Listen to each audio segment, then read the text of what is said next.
blind spots or someone who's walked the path, you won't know where to focus on and how to better yourself. You don't have to pigeonhole yourself into specialist roles. Your natural talents as a multi-passionate person, whether it's giving advice, planning, or organizing, are all your secret weapons. So I want you to think about how you actually use them to shine in your own career.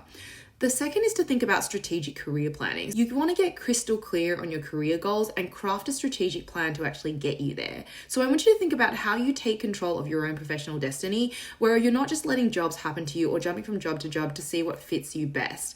I want you to ensure that you craft a roadmap that gets you to your dream job and takes control of your future.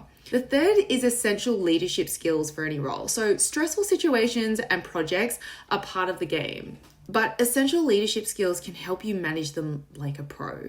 You want to learn to thrive, not just survive. We focus on teaching transferable leadership skills so that you can have the confidence and